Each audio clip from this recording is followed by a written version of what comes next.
So welcome back student, this is your Vijay here और दोबारा से आप सभी लोगों का बहुत बहुत स्वागत है पाठशाला के चैनल पे। वीडियो स्टार्ट करने से पहले अटल बिहारी वाजपेयी का एक बयान मैं आपको बताना चाहता हूँ, फिर हम वीडियो स्टार्ट करेंगे क्योंकि ये जो वीडियो है पूरी तरीके से रेखाओं से रिलेटेड है, कहने का मतलब बाउंड्री से रिलेटेड है। देखिए अटल बिहारी वाजपेयी का कहना ये था कि आप लोग अपने बेस्ट फ्रेंड, दुश्मन, चाहने वालों को चुन सकते हैं, लेकिन पड़ोसी देश जो होता है ना, आप उसको खुद नहीं चुन सकते। पड़ोसी देश जो है वो पड़ोसी देश रहेगा और उससे हमें हमेशा मैत्रीपूर्ण व्यवहार रखना चाहिए, फ्रेंडशिप रखनी चाहिए, ताकि इन फ्यूचर हम अच्छे रिलेशन बिल्डअप कर सकें। लेकिन दोस्तों ये जो वीडियो है ना, ये वीडियो मैं आपको ये बताने की कोशिश कर रहा हूँ कि हर किसी कंट्री का किसी ना किसी कंट्री से सीमा विवाद रहा है। तो अगर हर किसी कंट्री का सीमा विवाद रहा है तो हमने पिछली क्लास के अंदर, अगर आपको याद हो, हमने डूरेंट लाइन के बारे में पढ़ा था। हमने ये पूरी डिटेल वीडियो बनाई थी इसके ऊपर और आई होप आप सभी लोगों ने डूरेंट लाइन पे पढ़ा होगा कि भाई किस तरीके से ये विवाद सीमा विवाद को लेके था। अब यहाँ पे डूरेंट लाइन के ऊपर भी कहीं ना कहीं क्वेश्चंस खड़े होते हैं और हमने इस पे पूरी एनालाइज वीडियो बनाई थी। लेकिन क्या आपको पता है कि हमारे पड़ोसी मुल्क के साथ भी हमारा सीमा विवाद रहा है, चाहे वो चाइना हो और चाहे वो पाकिस्तान हो। वो सीमा विवाद किन लाइनों पे रहा है, इस वीडियो के अंदर हम रेडक्लिफ लाइन और मैकमोहन लाइन के बारे में डिस्कस करेंगे और आपको बताएंगे कि चाइना से अगर हमारा वॉर हुआ तो क्या कारण था, और उसके बाद पाकिस्तान से आज की डेट में हमारे अच्छे संबंध नहीं है तो उसके क्या कारण थे। So let's start with this video and I hope you are watching E Pathshala channel. Video को पूरा देखिएगा, आपको बहुत कुछ समझ में आने वाला है। So first of all, I am going to tell you about the Seema Rekha, about the McMahon line. पहले हम मैकमोहन लाइन के बारे में थोड़ा सा इतिहास पढ़ेंगे और ये देखने की कोशिश करेंगे कि किस तरीके से जो चाइना है वो आज की डेट में पूरी तरीके से डिस्प्यूटेड हमारे साथ उनका रिलेशन रहा है। तो मैकमोहन लाइन की अगर हम पास्ट हिस्ट्री देखें तो अगर आपको याद हो मैकमोहन लाइन के बारे में, तो ये एक बहुत बड़े अंग्रेज ऑफिसर्स थे जिनका नाम मैकमोहन ही था, मतलब आर्थर हेनरी मैकमोहन। वो ब्रिटिश अधिकारियों का एक प्रशासनिक अधिकारी था और सीमांकन रेखा को तय करने वाला ये पहला व्यक्ति था जिसने ये सिलेक्ट करा कि यार हम लोग क्यों ना ऐसा करें। फर्स्ट वर्ल्ड वॉर उस टाइम पीरियड पे क्या कहते हैं 1911 से 1900, आप लोग पता है आप लोगों को इस टाइम पीरियड के बीच में चला था, 1914 से 1919 के बीच में। तो जब ये वॉर स्टार्ट होने वाला था तो इंडिया ने सोचा, क्योंकि पड़ोसी मुल्क उस टाइम पे तिब्बत था, तो क्यों ना ऐसा करा जाए कि तिब्बत से हम लोग बाउंड्री उनसे शेयर कर ले और उनसे ये बोले कि भाई इतना तिब्बत का हिस्सा तुम्हारा है, इतना तिब्बत का हिस्सा हमारा है। तो उस टाइम पीरियड के अंदर तिब्बत के अंदर एक राजा रहा करते थे, राजाओं का राज हुआ करता था। और यहाँ पे आप देख सकते हैं स्क्रीन के ऊपर McMahon sir, Arthur Henry McMahon, जो ब्रिटिश अधिकारी थे और वो इंडिया के अंदर उस टाइम पीरियड पे थे। उनकी पेंटिंग है, लगभग 87 की उम्र में यूके लंदन में उनकी डेथ हो गई थी। ये पूरी तरीके से मैकमोहन रेखा को खींचने वाले व्यक्तियों में से नंबर 1, या मैं कहूँ कि ऐसे व्यक्ति हैं जिन्होंने सीमाओं को बांटा था, इन फ्यूचर तिब्बत और भारत के बीच में कोई डिस्प्यूट ना हो। तो दोस्तों कर्नल मैकमोहन द्वारा शिमला मीटिंग के टाइम पीरियड के अंदर आप देखेंगे तिब्बत, चीन और भारत, इसके बीच की सीमा रेखा को उस टाइम पे चुना गया था। तो अगर आप देखें तो चीन के अंदर भी उस समय डायनेस्टी राज करती थी, यानी कि कोई ना कोई डायनेस्टी राज कर रही थी, और तिब्बत के अंदर भी सेम उस टाइम पीरियड पे कोई ना कोई डायनेस्टी राज कर रही थी। समझ रहे हैं? तो अंग्रेजों ने सोचा कि यार ये सही समय है, दोनों तरफ डायनेस्टी हैं और हम पूरी इंडिया को एक कॉलोनी बनाना चाहते हैं, तो इन फ्यूचर हमारा उनसे कोई डिस्प्यूटेड ना हो, इन फ्यूचर हमारा उनसे कोई झगड़ा ना हो। तो इसीलिए ऐसा करते हैं कि एक समझौता कर लेते हैं, शिमला मीटिंग कर लेते हैं। उस मीटिंग में हम तय कर लेंगे कितना हिस्सा तिब्बत से टच हो रहा है तो कितना हिस्सा तिब्बत का होना चाहिए, और उसके बाद क्या कहते हैं कितना हिस्सा चाइना से टच हो रहा है तो कितना हिस्सा हमारा होना चाहिए। तो अगर आप देखें तो हमने तिब्बत और चाइना दोनों से ही हिस्से बिल्कुल सही तरीके से तय कर लिए थे। तो ये आपको पूरी स्क्रीनिंग दिखाई दे रही है। लगभग ये नेपाल का हिस्सा है, ठीक है, मैं थोड़ा सा इसे छोटा कर देता हूँ। लगभग ये नेपाल का हिस्सा आपको दिखाई दे रहा होगा, ठीक है, ये नेपाल का हिस्सा आपको दिखाई दे रहा होगा, ये वाला हिस्सा, ठीक है। और ये जो ऊपरी तिब्बत और आउटर तिब्बत, ये वाला तिब्बत का इलाका था, क्योंकि पूरा पहाड़ी इलाका था।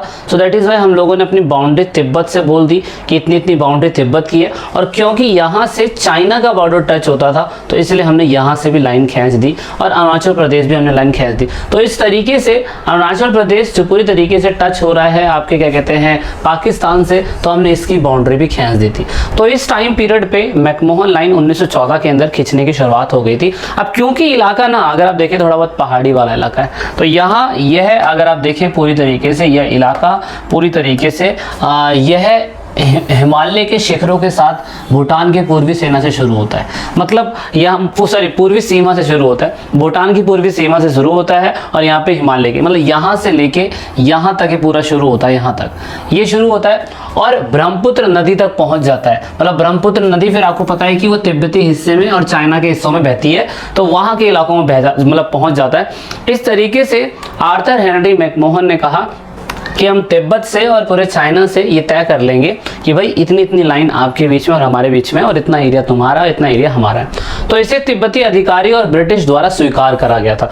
अब देखो, जैसे डूरंट लाइन में 100 साल का एग्रीमेंट हुआ था, इसमें ऐसा कोई एग्रीमेंट नहीं था। अब यहाँ पे तिब्बत एक अपना अलग राजाओं का नेशन है, वहाँ चाइना का अलग ही सिस्टम चल रहा है। तो भाई हमने कहा कि ठीक है, तिब्बतों ने इसे पूरी तरीके से मान लिया। तिब्बत ऐसे भी धार्मिक रिलीजियस कंट्री थी, उन्होंने कहा ठीक है हम मान लेते हैं। अब इसे भारतीय गणराज्य द्वारा भी आधिकारिक सीमा के रूप में स्वीकार कर लिया गया, क्योंकि फिर आप लोगों को पता है कि हमारे देश से अंग्रेज लोग निकल गए थे 1947 के बाद। हमने भी कहा ठीक है यार, मैकमोहन लाइन जो है, जो अंग्रेजों ने बनाई थी, जो उस टाइम पीरियड के अंदर चाइना और क्या कहते हैं आपके चाइना और आपके क्या कहते हैं भारत के बीच में या तिब्बत के बीच में एग्रीमेंट हो गया था, तो ऐसा करते हैं कि इसी को ही हम ऑफिशियली लाइन मान लेते हैं। और यहाँ पे भारतीय गणराज्य ने बोली शांति पूर्वक क्या कहते हैं इसको अपना लिया। लेकिन फिर आपको पता होगा फिर यहाँ से विवाद उत्पन्न होने चालू हुए।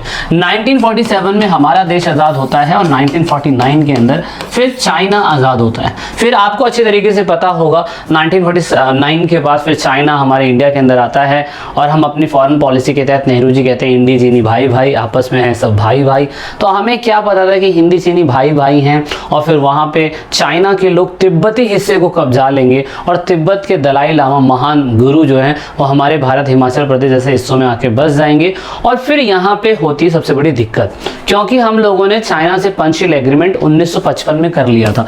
और जब हमने 1955 में पंचशील एग्रीमेंट कर लिया था तो हमने 5 बातें बोली थी। 5 बातों में से एक बात ये थी कि हम चाइना हमारे इंडिया के मसलों में और इंडिया चाइना के मसलों में कुछ नहीं बोलेगा। लेकिन हुआ क्या, हुआ ये कि चाइना ने तिब्बत को कब्जा लिया। और जब चाइना ने तिब्बत को कब्जा लिया तो उस टाइम पीरियड के अंदर तिब्बत ने तो उस टाइम पीरियड में मैकमोहन लाइन को मान लिया था। लेकिन तिब्बत ने जब मैकमोहन लाइन को मान लिया था तो फिर चाइना को भी मानना चाहिए। लेकिन यहाँ पर क्योंकि हमने 1955 में पंचशील एग्रीमेंट तोड़ दिया था, इसलिए चाइना हमसे नाराज हो गया था। और 1959 के आसपास धर्मगुरु जो भी थे दलाई लामा जी, वो भारत में आ गए थे। और ये चाइना को लगता था कि यहाँ पे इंडिया ने हमारी पॉलिसी से खिलाफ जाके काम किया। सो दैट इज वाई यहाँ पे फिर उन्होंने 1962 के अंदर वॉर छेड़ दिया। 1962 ये इंडो चाइना वॉर है और all you know that Indo China war के अंदर हमारी कोई भी ज़्यादा क्या कहते हैं प्रैक्टिस नहीं थी, कुछ भी नहीं थी। हमने बाउंड्रीज को भी इतना सिक्योर नहीं करा था। So that is why China का क्या कहना था, चाइना का ये कहना था, चाइना का सिंपल सा कहना था कि चीन जो है ना वो मैकमोहन लाइन को वैधता को लेकर विवाद उत्पन्न कर रहा है। वो ये कह रहा है कि तिब्बत के टाइम पीरियड पे जब भी आपने मैकमोहन लाइन बनाई होगी तो उस टाइम पीरियड के अंदर चीन दावा करता है कि तिब्बत उस टाइम पे एक सोवरेन सरकार नहीं थी। सोवरेन मतलब ऐसी गवर्नमेंट जो खुद का फैसला ले सकती है, खुद के वेलफेयर के बारे में सोच सकती है। उस समय तिब्बत ऐसा नहीं था, इसीलिए नहीं था और इसलिए तिब्बत के साथ की गई जो भी संधि थी वो अमान्य थी।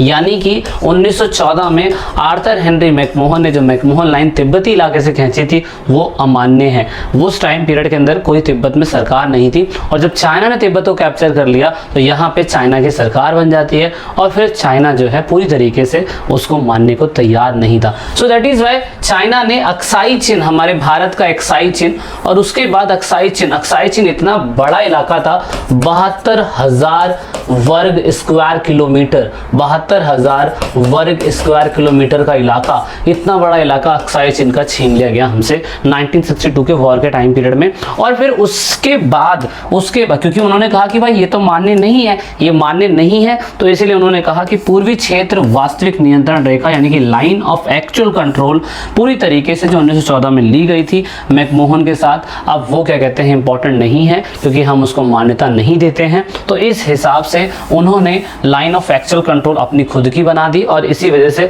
अगर जो आप देखते हैं ना, हम अपने भारत का मैप ऐसा दिखाने की कोशिश करते हैं कि ये भारत का हिस्सा हमारा, बट असल में ये लाइन ऑफ एक्चुअल कंट्रोल में एक्साई चीन नासीरेट में हमसे छीना जा चुका है और यहाँ से उन्होंने अपने खुद का फ्लाईओवर भी निकाल दिया है। शी जिनपिंग नाम से एक फ्लाईओवर भी यहाँ पे बन चुका है और अब ये भारत की बाउंड्री बन चुका है, पर भारतीय लोग मैप में आज भी यही दिखाने की कोशिश करते हैं। तो इस तरीके से इंटरनेशनल लेवल पे आप देख सकते हैं कि मैकमोहन लाइन का उल्लंघन है। और यहाँ पे एक और चीज़ है, एक और चीज़ क्या है, इवन अरुणाचल प्रदेश की जो हमारी मैकमोहन लाइन थी, अरुणाचल प्रदेश के अंदर भी उन्होंने कहा था कि भाई अरुणाचल प्रदेश का हिस्सा जो है उसमें भी जो नेफा जगह है वो हमारी जगह है। उसने अरुणाचल प्रदेश को भी क्लेम करना चालू कर दिया कि ये भी हिस्सा हमारा पास्ट के टाइम पे हुआ करता था, लेकिन आपने मैकमोहन लाइन के तहत ज़बरदस्ती क्या कहते हैं ये जगह आपने उनसे ले ली थी। तो इस तरीके से डिस्प्यूटेड है।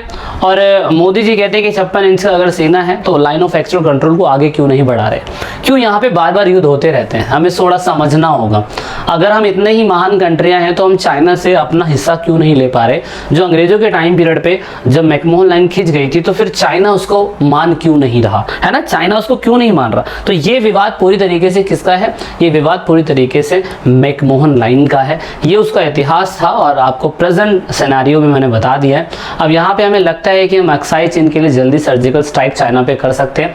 क्या आपको लगता है कि हमें सर्जिकल स्ट्राइक चाइना पे करनी चाहिए अपनी इस क्या कहते हैं एक्साई चीन जैसे हिस्से को लेने के लिए? तो मुझे ज़रूर बताइएगा। 72,000 वर्ग किलोमीटर की ज़मीन इतनी बड़ी होती है कि हम यहाँ पे पूरी की पूरी यूनियन टेरिटरी बना सकते हैं, पूरा का पूरा यहाँ पे एक नया राज्य बना सकते हैं अगर हम चाहें तो। इतना बड़ा इलाका हमसे छीन लिया गया। नेहरू जी ने अपने बयान में ये कहा था कि भाई ये ज़मीन तो बंजर पड़ी हुई थी। तो वहीं पर फिर क्या कहते हैं संसद के अंदर क्या कहते हैं बहुत बड़े नेता थे, एक्जैक्टली उनका नाम मुझे याद नहीं आ रहा है, उन्होंने नेहरू जी से यही बयान में कहा था कि अगर कोई ज़मीन बंजर होगी और ज़मीन अगर आपसे छीन ली जाएगी तो क्या आप उसे ऐसे ही जाने देंगे।